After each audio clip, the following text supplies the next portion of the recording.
man ja schon mal ein Video festhalten. Die ganze Nacht hat es so durchgeregnet. Und so sieht es jetzt hier aus. Hier sitzt man normalerweise.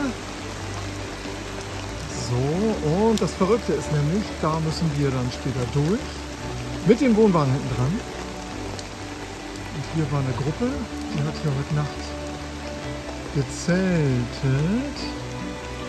Und da waren dann zum Teil einfach ein paar Zelte unter Wasser. Nicht schlecht.